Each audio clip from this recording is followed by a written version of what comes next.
Vijay, welcome to the China Report. Yeah, great to be with you. Nice to be with you. Yeah. Yeah, well, I think I'd like to get started with this Chatham House report that I read yesterday. They argued that the 12-day Iran-Israel war exposed China's lack of leverage and general weaknesses in its policy, that it had no influence over Israel, and that China's risk-averse response may indicate its mediation style is ineffective in the context of this active Middle Eastern conflict. Those are the report's words.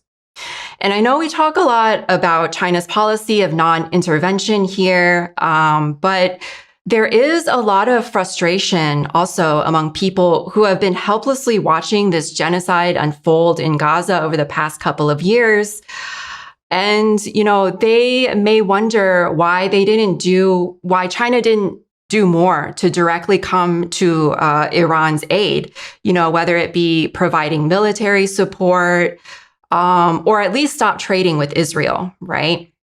So I'm curious, can you address these two responses and talk about the factors at play here that may play into China's cautiousness?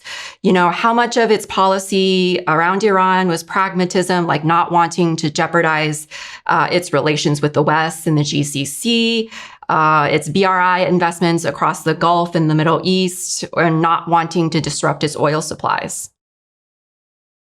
Well, I think the first thing to pay attention to is that Iran might not have wanted any help.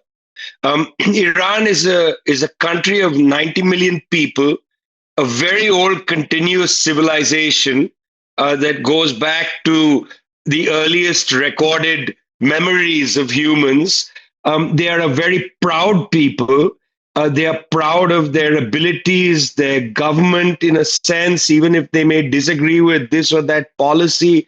They are a very proud people. I mean, they may not want somebody to come in and help them if they feel they can help themselves. In fact, until the United States bombed Iran, and that was really, it seems, not a very serious attack by the US government, it was even Stevens between Iran and Israel. Just as between India and Pakistan, the 3-day air war, where it became very clear that the 4.5 generation weapon systems make both India and Pakistan basically, in a draw-like situation. I mean, it proved that China has incredible weapon systems that rival those of the West, maybe even best them. But there was no real victor in the India-Pakistan air war. In the same way, between Iran and Israel, there was no real victor. Neither side was able to prevail. Air defense systems remained intact. Iran was able to hit Israel very hard. I mean, they may not have wanted assistance. So I don't see why that's not part of the debate and discussion. Maybe Iran wanted to prove it could defend itself. It did that. China's cautiousness, the word you used, is a very good word. I think is real. I mean, look, China understands it's favoring peace and development. That's what it favors. But the last thing China wants right now is for the United States to feel like it should attack Beijing or Shanghai or whatever, or that it should place mid-range nuclear weapons in Taiwan. These are serious issues for the Chinese. They don't want to provoke the United States into an action like that. So unless there is a clear, need for Chinese intervention, and even then, I'm not sure that the cautiousness will be overcome. I don't see China intervening easily. I mean, in this case, I don't think it's a question of China. I think Iran simply said, we can deal with this ourselves. Mm. Well, I was also reading this interesting essay by Arnaud Bertrand, and he makes the argument that China is actually helping Iran and Palestine by not stepping in, that it can be a better help by being an outside neutral broker. And he cites the examples of the rapprochement that China brokered between the Saudis and Iran, as well as convening the 14 Palestinian factions last year to sign the Beijing Declaration.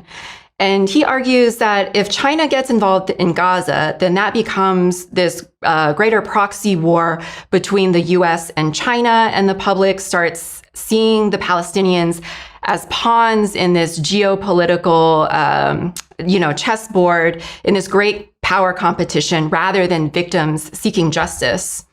And in the case of military intervention in Iran, Iran would just be dragged into escalations beyond their control and conflicts that serve others' interests other than their own.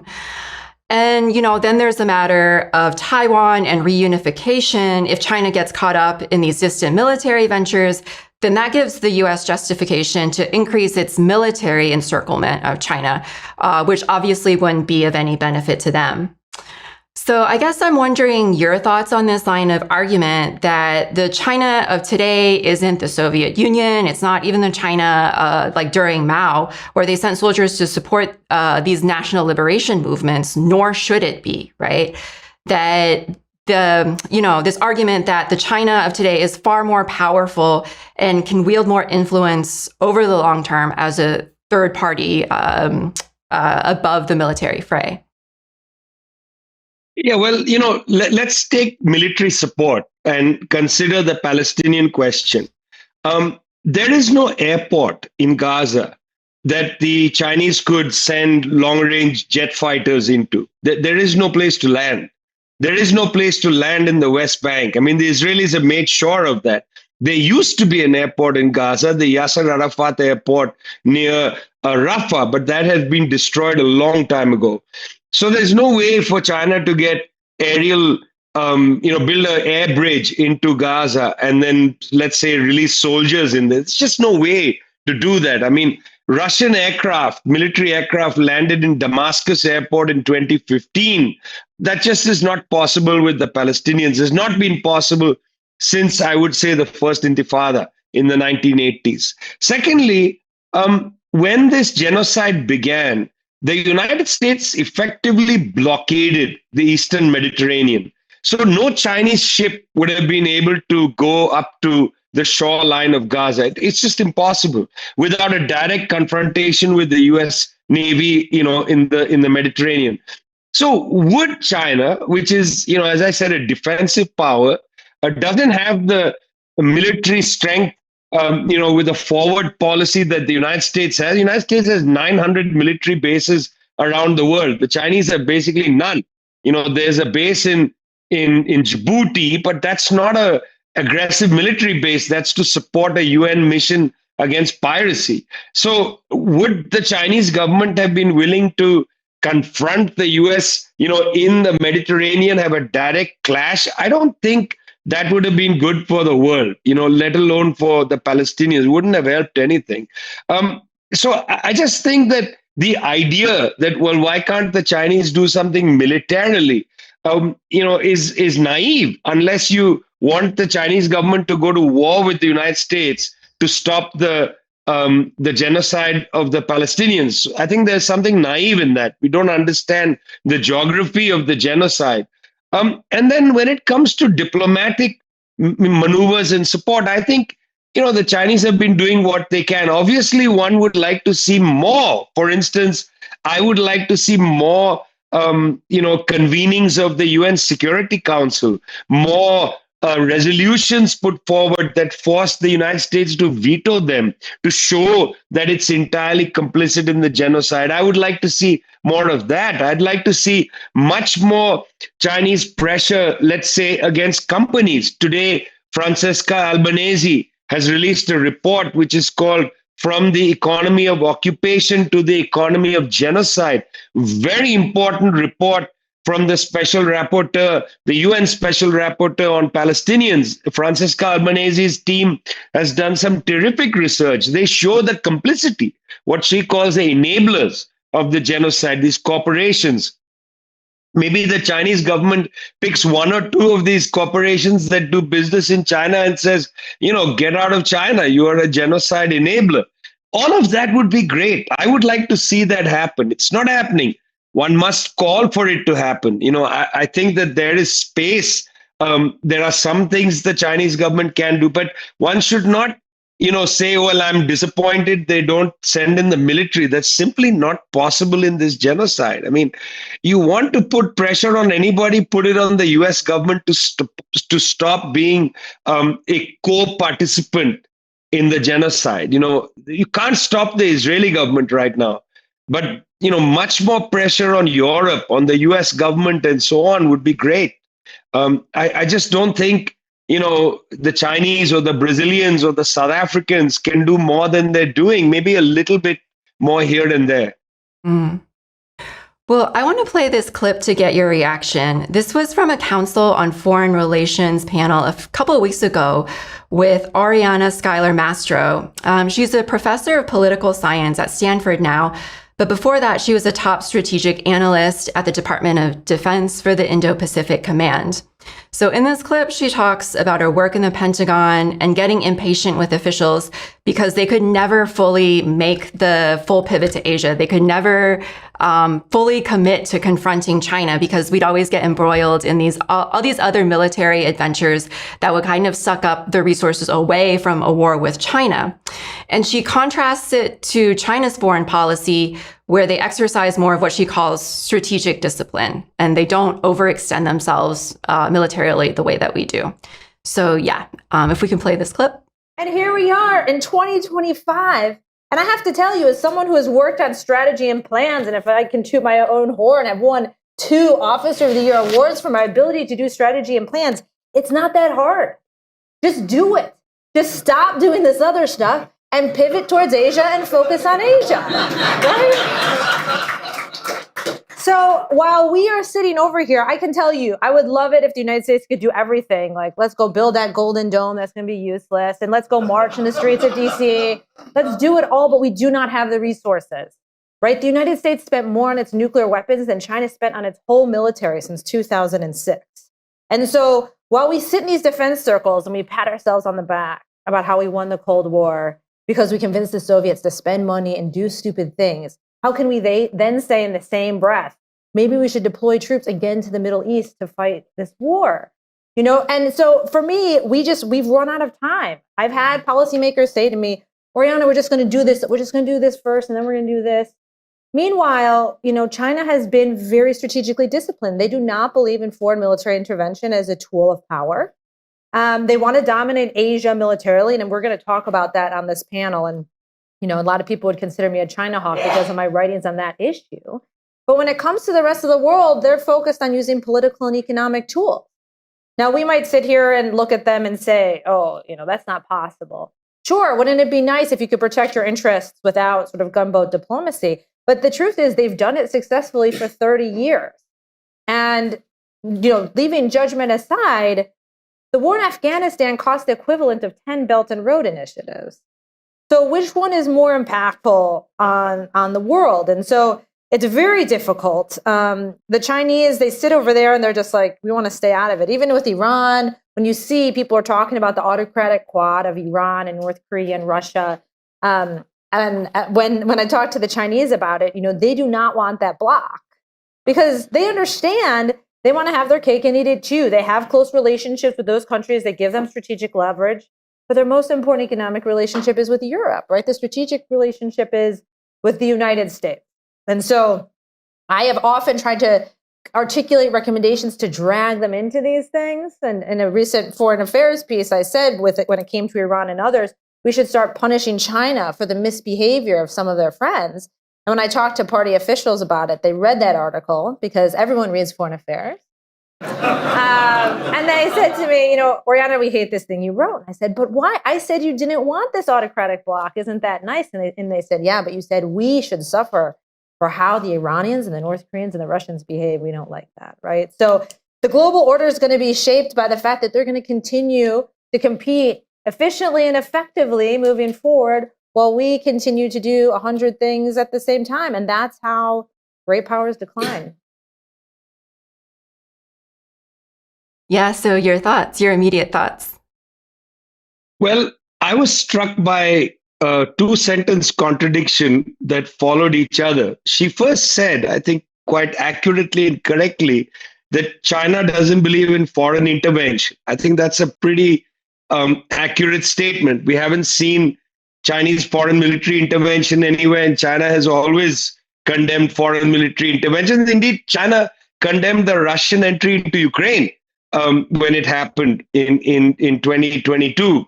But then the next sentence, she said, China wants to dominate Asia militarily. Well, how do you dominate Asia militarily if you don't believe in foreign military intervention? So I don't understand what she's talking about. Right now, China is the largest trading partner with almost all the Asian countries. China is the largest trading partner with Australia and New Zealand. It need not dominate these countries. It's the largest trading partner.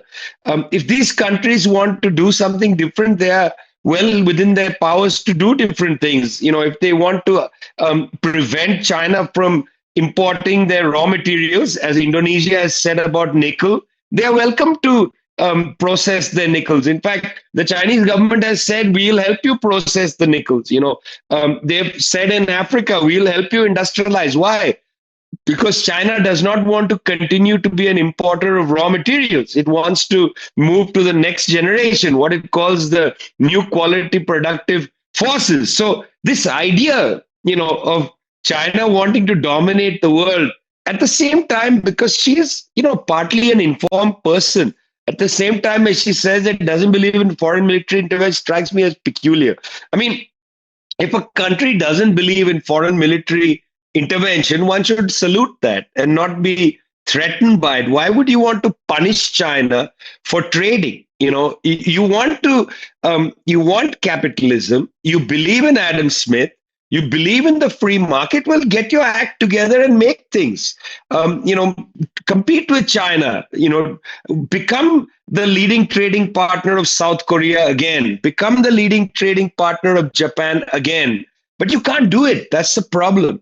Why can't the West do it? Because it's allowed the billionaires off the hook. They don't pay tax. They don't invest in their society. They are not captured by any desire to have long-term investments. They want to make a lot of money. The Jeff Bezoses spend tens of, billions of dollars doing nonsense, huge marriage with foam and so on luxury yachts. I mean, you don't see things like that in China. And China is different. In China, there is no capitalist class. There are individual capitalists, but they are not able to form a class. It's a different kind of society. So you don't have that problem in China. You have investments happening in the country. And the second problem you have in the West is because you've outsourced so much manufacturing, your labor force no longer remembers how to work in factories. You're going to have to train entire generations. And in a sense, that's what the Trump and other people's agenda has been. They want to cut, for instance, diversity, equity, education. They want to cut Asian studies. They want people to go out there and get ready to go work in factories. That's effectively what they're doing. They want to discipline the working class in the United States. In fact, this professor is wrong, and Obama was wrong. There isn't a pivot to Asia. In fact, what Trump is doing is a pivot to America. He wants to make the US working class compete against the Chinese. Well, good luck with that. I mean, genuinely good luck. It's a lot better to pursue that strategy than the strategy of bombing China into surrendering. Nobody wants to see the second round of the first and second opium wars. And I can tell you one thing, the Qing dynasty might have bowed down before the British out of fear. But I don't think this Chinese government, led by the Communist Party, now over 100 million members, this Communist Party-led government is not going to surrender. They've refused to, fiddle with their currency to benefit the United States. They're not going to surrender. They've said, we believe that we have a right to development. Well, compete with them economically. Why are you threatening them militarily? If anybody has threatened anybody in the world, it's the United States with its, hundreds of military bases and so on. China has no military bases in the Americas, but the United States has so many military bases in Asia. I mean, I would say to this professor, hands off Asia. Why are you spending so much time trying to figure out China? Why don't you spend some of that time trying to figure out the United States? Mm. I think another thing that struck me was when at the end she said that she admitted that the overextension of these U.S. military resources around the world was leading to its decline, and that the U.S. is declining. And it made me try and situate that into the Tricontinental report that was released last year about hyper-imperialism. And in that report, it said there's a clear and present danger that imperialism will continue its militarist path and rely on its military dominance to offset its growing relative economic and political decline. So, I mean, the way that she made it sound like the US is on its decline and it's going to happen soon. But hyper-imperialism makes it seem like this is like a new stage of imperialism. So, and one that will, is in decline, but will drag the rest of the world down with it in a really dangerous and decadent way. So I was wondering if you could maybe explain that or expound on that. Well, I would really like to, because I think you've done this really well to show me that clip, which of course would get my blood boiling, and then ask me to calm down with talking about our text. But look, the professor, I'm sorry I don't know her name, really misses the point here, because when she says that the United States spends all this money, so many Belt and Roads could have been built by the US to its advantage and so on, she's making a couple of points which I think are completely against the facts. And I think in our report, we put the facts pretty clearly. So the first thing that she is not recognizing is it's actually not US military spending that's preventing the United States from building, its own kind of Belt and Road, of the United States from competing with China economically. The issue isn't military spending. The issue is the fact that its capitalist class has been freed no longer to pay tax, as I said. They just take trillions of US dollars and park them in offshore assets and so on. They buy whatever consumer goods they want, and then the rest of it is all in financial markets. They are not going to invest anything. Okay, so that's the primary issue. It's capitalism, not militarism. That's the fundamental problem. She thinks it's militarism. Mm-hmm. She thinks if you just dial back the military, you'll get back US dynamism. No, you need a capitalist class, actually, that's willing to take risks, not a capitalist class that just wants to make money. These people aren't even entrepreneurs. They are rent seekers. Almost all the big US oligarchs are rent seekers. They are not risk takers. You're just not going to get that. And interestingly, in China, the risk is sometimes taken by the public sector. The high-speed rail miracle, which our recent publication, Wenhua Zhongheng, an essay by Meng Zhe, shows, the high-speed rail miracle happens because the government constructed a market out of various, state-owned enterprises. I mean, that was the very interesting way in which it enticed risk and competition within the state sector, not in the private sector. So it's capitalism, not militarism. That's the first point. The second point is, of course, she's right that an enormous amount of money is spent on the US military. It spends over 50% of the world's military budget, probably 60%, by the end of it. Yeah. Enormous, obscene amounts of money. But this is rational, because if you can't compete, if you just cannot compete with China economically, you have to intimidate China militarily in order to maintain your dominance. You have to somehow try to tell the Chinese, listen, you got to stop selling Huawei phones in Africa. The US succeeded. They got their allies in Europe to basically expel Huawei. They got their Canadian allies to arrest the daughter of the founder of Huawei and hold her in Canada. I mean, this is all ridiculous. Everybody knows the attack on Huawei wasn't an attack on Huawei. It was the US trying its best to work on behalf of Apple and so on, so that they continue to maintain their market share So it's actually militarism that is logical, that if you can't build a capitalism that is dynamic, then you're going to have the militaristic strategy. So the professor gets it all mixed up. The problem is not the militarism. The militarism actually is the solution. If you don't have a solution within the terms of capitalism, and that's what the US is struck with. It's sort of decadence. Is that there are no ideas once you don't have a dynamic capitalism. Once your capitalism is effectively rent-seeking, then you turn to the military to give you an advantage, and that's what the US is doing. The only way out of this, in my opinion, is for the United States to say, look, we can live with China. I mean, China has a right to development. Why can't China also be a major power in the world? Why can't there be 10 major powers, 15, 100, 194 for God's sake? Why not every country be a major power? Well, I mean, I think that's a good segue into talking about BRICS and multipolarity, which I also want to ask you about. I feel like 2.5, 3 years ago, people were very, very optimistic about the rise of multipolarity and BRICS' potential to challenge Western hegemony, especially seeing China's rise as a superpower, as an economic superpower. But that was before the genocide in Gaza.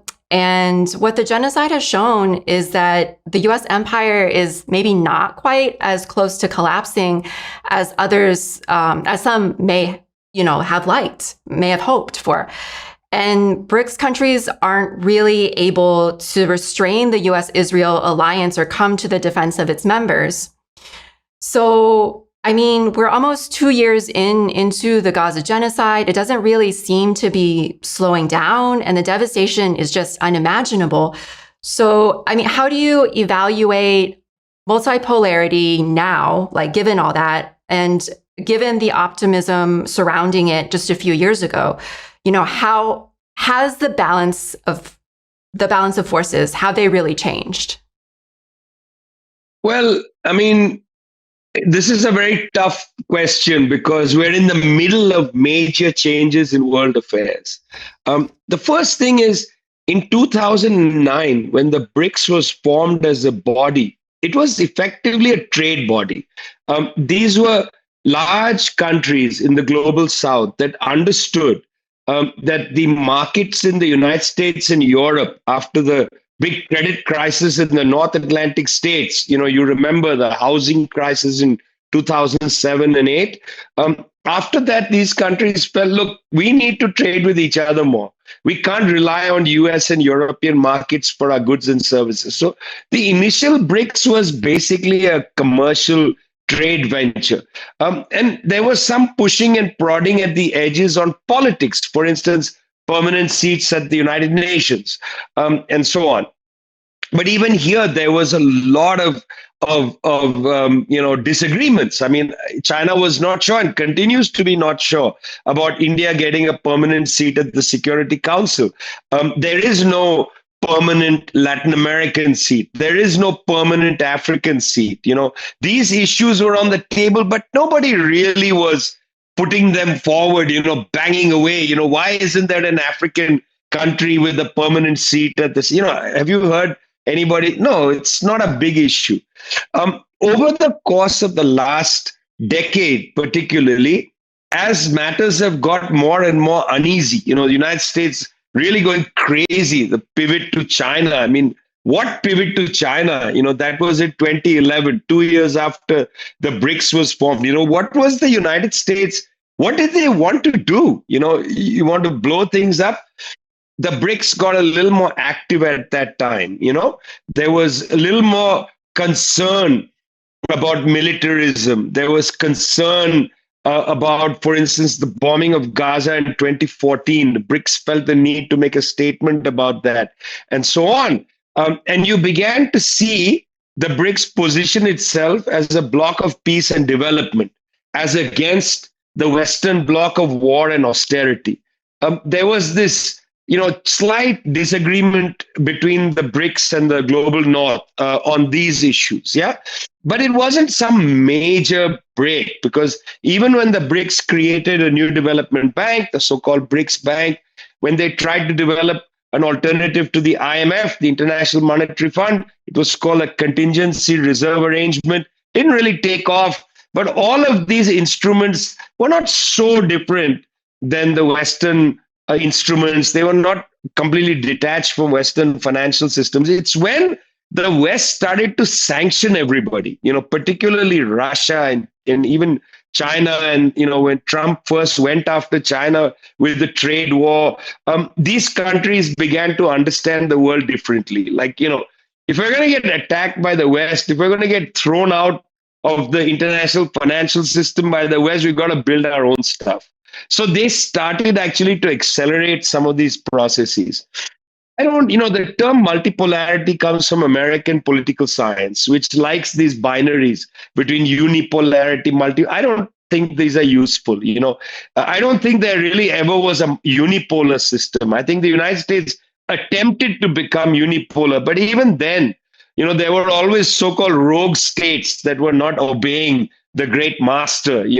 There was always Cuba and there was Venezuela and these countries that said, we don't agree with your system. We're not going to accept it. So these terms from US political science shouldn't be taken uncritically and just used. I don't think the BRICS wants to establish a multipolar order. What they want is a more balanced international order.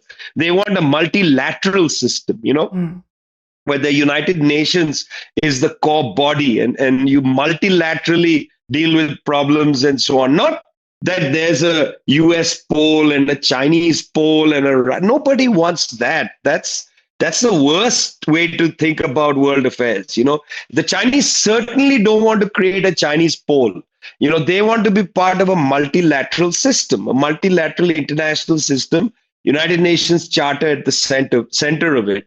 So these terms, I don't know where they actually came into popular discourse, but they are kind of nerdy US, political science terms, which I completely don't use, and I think they are really not relevant to the actual developments taking place in the world. So I think there are great changes happening.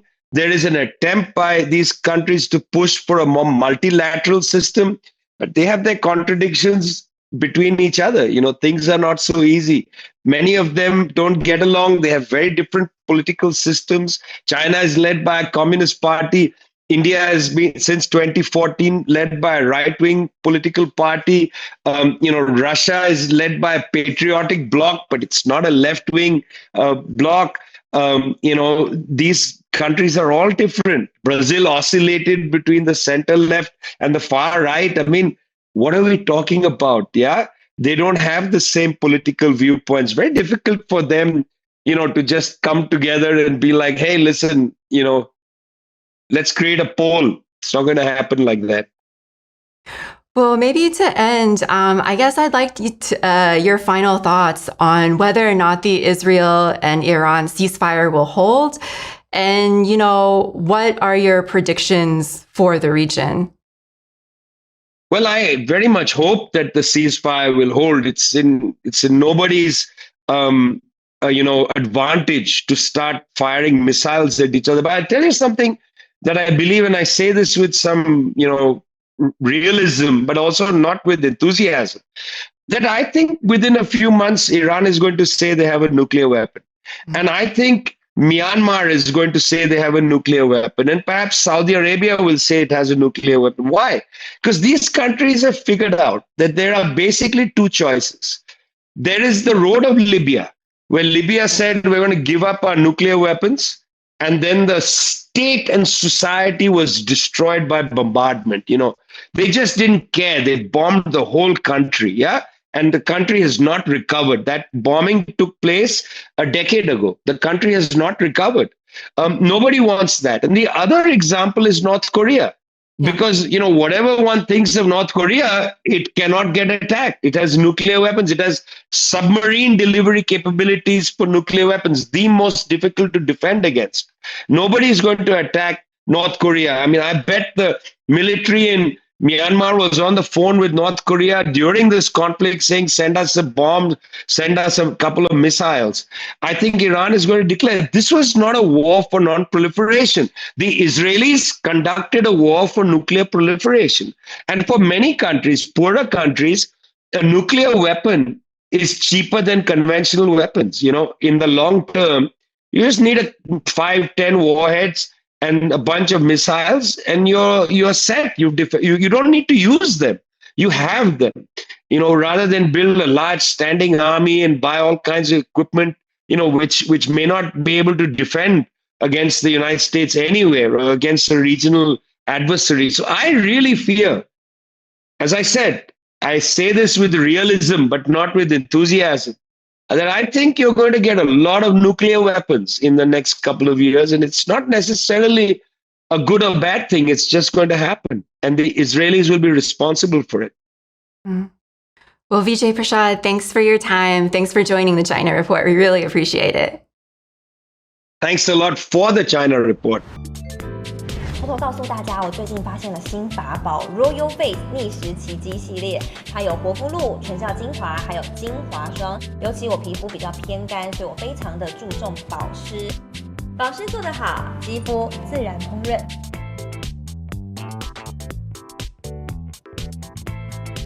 提亮肤色更年轻，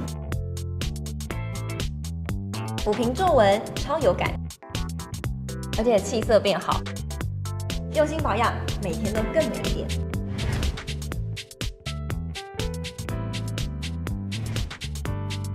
美吧。